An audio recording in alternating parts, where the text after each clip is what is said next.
Assalamualaikum warahmatullahi wabarakatuh. بودادا ليكن حبك للأرض مداد. Tema 1. Organ gerak hewan dan manusia. Kita akan belajar lebih lanjut tentang organ gerak hewan. Salah satu ciri dari makhluk hidup adalah bergerak. Lalu, tahukah kalian apa itu bergerak? Bergerak dapat diartikan berpindah tempat atau perubahan posisi sebagian atau seluruh bagian tubuh. Makhluk hidup akan bergerak apabila ada rangsangan yang mengenai sebagian atau seluruh bagian tubuhnya. Teman-teman, coba amatilah gerakan pada manusia dan hewan tersebut. Manusia dan singa tersebut sama-sama melakukan gerak berjalan. Manusia dan hewan menggunakan organ gerak untuk berjalan, berlari, melompat, memanjat, berenang, dan lain sebagainya.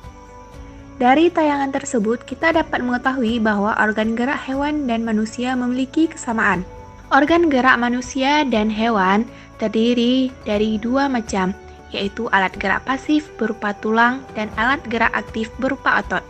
Tahukah kalian mengapa tulang disebut alat gerak pasif? Tulang disebut alat gerak pasif karena tulang tidak dapat bergerak dengan sendirinya, sedangkan otot disebut alat gerak aktif karena ototlah yang menggerakkan tulang-tulang tersebut. Jadi, tulang dan otot melakukan kerjasama untuk membuat hewan dan manusia dapat bergerak dan melakukan aktivitas sehari-hari. Kerjasama antara otot dan tulang membentuk suatu sistem yang disebut sistem gerak. Bagaimana teman-teman? Apakah sampai di sini kalian bisa memahami? Ayo kita lanjutkan belajar lebih lanjut lagi. Berdasarkan ada tidaknya tulang belakang hewan dibedakan menjadi hewan vertebrata dan hewan avertebrata.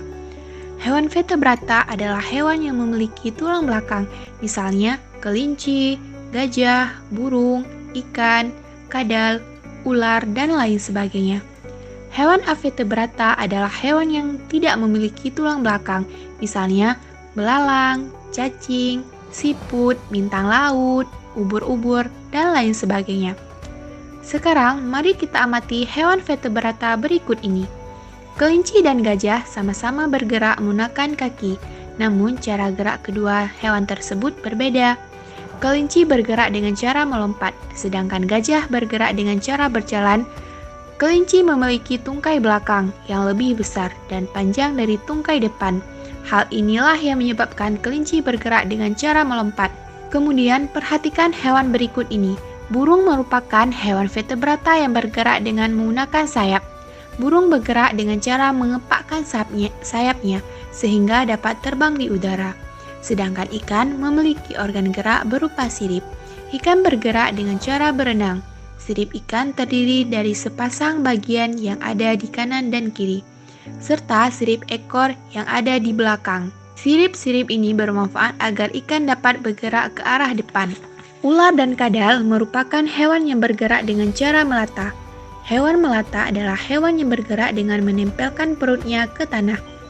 Sekarang, mari kita pelajari alat gerak dan cara gerak hewan avertebrata. Belalang memiliki alat gerak berupa sayap dan 3 pasang kaki yang beruas. Karena memiliki alat gerak tersebut, belalang bergerak dengan cara terbang dan melompat. Kupu-kupu bergerak dengan cara terbang menggunakan sayapnya. Selain kupu-kupu, hewan avertebrata yang bergerak dengan sayapnya antara lain lalat, nyamuk, dan lebah. Cacing tanah tidak memiliki alat gerak seperti kaki dan tangan, namun cacing tanah memiliki otot pada tubuhnya.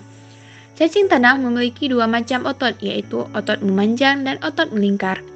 Gerakan kedua otot itulah yang membuat pergerakan cacing tanah bahkan hingga dapat menembus tanah. Siput dan bekicot merupakan hewan avertebrata yang bergerak dengan menggunakan otot, yang biasa disebut dengan kaki perut. Bintang laut bergerak di dasar laut dengan cara merayap menggunakan kaki-kaki tabungnya. Ubur-ubur dan cumi-cumi bergerak menggunakan tentakel. Tentakel adalah organ tubuh yang dapat memanjang dan bersifat fleksibel. Demikian teman-teman penjelasan tentang organ gerak hewan. Selanjutnya kita akan membahas tentang organ gerak manusia. Kita akan membahas alat gerak manusia. Apa saja alat gerak manusia? Yang pertama adalah tulang. Yang kedua adalah otot. Otot disebut sebagai alat gerak aktif, sedangkan tulang disebut alat gerak pasif. Fungsi dari rangka yang pertama sebagai pemberi bentuk dan penegak tubuh. Fungsi yang kedua adalah tempat melekatnya otot. Fungsi selanjutnya, rangka berfungsi sebagai pelindung organ dalam tubuh. Selain itu, rangka juga merupakan tempat menghasilkan sel darah merah. Fungsi yang lain yaitu tempat pembentuk sel kuning, menyimpan mineral, serta menghasilkan sel imunitas. Mari belajar bagian rangka manusia. Rangka manusia dibagi menjadi 3. Yang pertama, rangka kepala atau disebut juga rangka tengkorak. Yang kedua adalah rangka badan. Yang ketiga adalah rangka anggota gerak, yang terdiri dari anggota gerak atas dan anggota gerak bawah. Mari kita belajar rangka tengkorak. Banyak tulang penyusun rangka tengkorak. Rangka badan, tulang-tulang penyusun bisa kita amati pada gambar berikut. Selanjutnya adalah rangka anggota gerak. Yang pertama, anggota gerak atas, yaitu tulang-tulang pada tangan. Yang kedua, anggota gerak bawah, yaitu tulang pada kaki. Sekian pembelajaran dari saya tentang organ gerak hewan dan manusia. Semoga bermanfaat. Wassalamualaikum warahmatullahi wabarakatuh.